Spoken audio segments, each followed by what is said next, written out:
Love జిహాద్ అయిపోయింది, land జిహాద్ అయిపోయింది, ఆఖరికి జిమ్ జిహాద్ కూడా అయిపోయింది. ఇప్పుడు కొత్తగా ఐటీ జిహాద్ అయితే మొదలైంది. 4 సంవత్సరాల నుంచి ఐటీ కంపెనీస్ లో, అది కూడా రతన్ టాటా కంపెనీలో ఒక హెచ్ఆర్, అది కూడా కొంతమంది సీనియర్ మోస్ట్ ఎంప్లాయీస్ కలిసి ఐటీ జిహాద్ కి అయితే పాల్పడ్డారు. ఈ ఐటీ జిహాద్ రూల్స్ ఏంటో తెలుసా? జాబ్ లో ఉండాలంటే మతం మారాలి, జాబ్ లో ఉండాలంటే బీఫ్ కర్రీ తినాలి, అదే జాబ్ లో ఉండాలంటే వాళ్ళతో సెక్షువల్ గా సపోర్ట్ చేయాలి. ఇది ఐటీ జిహాదీ పరిస్థితి. అయితే ఈ లాస్ట్ వీక్ ఒక అమ్మాయి అయితే ధైర్యం చేసుకొని పోలీస్ కంప్లైంట్ ఇవ్వడంతో ఇదంతా బయటకు వచ్చింది. ఇదే విధంగా ఇక్కడ 4 సంవత్సరాల నుంచి ఎంతో మంది అమ్మాయిల్ని ఇదే విధంగా హరాస్ చేస్తూ ఐటీ జిహాద్ కి అయితే పాల్పడ్డారు వీళ్ళు. ఇప్పుడు మనం మాట్లాడుకుందాం. రతన్ టాటా పరుగు తీసేసారా మీరంతా? రతన్ టాటా ఎంత మంచి వ్యక్తి తెలుసా? ఎంతో మందికి ఎంతో ఉచితంగా ఎన్నో సేవలు చేసిన వ్యక్తి. అలాంటి ఆయన పరువు మీరు మొత్తం తీసేశారు. ఆయన చనిపోవడంతో మొత్తం కొలాప్స్ అయిపోయింది టాటా కంపెనీ పరువు. నాకు ఒకటి అర్థం కాదురా, లవ్ జిహాద్ చేస్తే ఏమొస్తుంది? మీ ఇంట్లో కూడా ఆడపిల్లలు ఉంటారు కదా, మీ ఇంట్లో ఆడపిల్లలతో ఇదే విధంగా ప్రవర్తిస్తే మీరు ఊకుంటారా?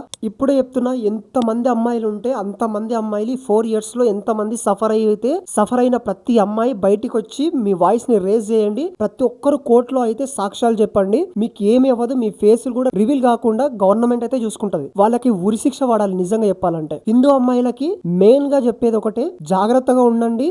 ముస్లింలకు మీరు ఎంత దూరంగా ఉంటే మీకు అంత మంచిది. హిందూ అమ్మాయిలు ఒకటి అనుకోవచ్చు, హిందూ ముస్లిం అబ్బాయిలు బ్యాడ్, గర్ల్స్ మాత్రం చాలా మంచోళ్ళు అనుకోవచ్చు. గర్ల్స్ కూడా సేమ్ అదే విధంగా ఉన్నారు. గర్ల్స్ ఏం మంచోళ్ళు కాదు, బాయ్స్ ఏం మంచోళ్ళు కాదు. మీరు ముస్లింలకు ఎంత దూరంగా ఉంటే మీరు అంత మంచిగా ఉంటారు. లేదు కుక్కతో ఒక వంకర అన్నట్లు హిందూ అమ్మాయిలు చేస్తే, మీరు ఆల్రెడీ మొన్న రీసెంట్ గా జరిగిన ఒక ముస్లిం అబ్బాయి మతం మార్చుకొని హిందూగా కన్వర్ట్ అయినట్టు నటించి ఆ అమ్మాయిని నలుగురితో, అర్థమవుతుందా, నలుగురితో ఇంటిమేట్ అయ్యేలా చేశాడు. అమ్మాయి వచ్చి మళ్ళీ బోరని ఏడ్చింది. కాబట్టి హిందూ అమ్మాయిలు ఎంత జాగ్రత్తగా ఉంటే మీకు అంత మంచిది. మీకు ఆల్రెడీ తెలివి లేకపోవడం అనేది ఏం లేదు. మీకు తెలివి వచ్చినా గానీ తెలివి తక్కువ ప్రవర్తిస్తున్నారు. హిందూ అమ్మాయిలకు చాలా జాగ్రత్త చెప్పే విషయం ఇది. చాలా జాగ్రత్తగా ఉండండి, సేఫ్ గా సెక్యూర్ గా ఉండండి. తల్లిదండ్రులు చెప్పిన మాటలు వినండి. మీకు అంత లవ్ చేయాలనిపిస్తే హిందూ అబ్బాయిలనే లవ్ చేయండి. ఇది ఓపెన్ గా చెప్పేస్తున్నా, మీరేం తక్కువ కాదు. కంటెంట్ నచ్చితే లైక్ చేయండి, అదే విధంగా సబ్స్క్రైబ్ చేయండి. నేనున్నాను మాత్రం అస్సలు మర్చిపోకండి.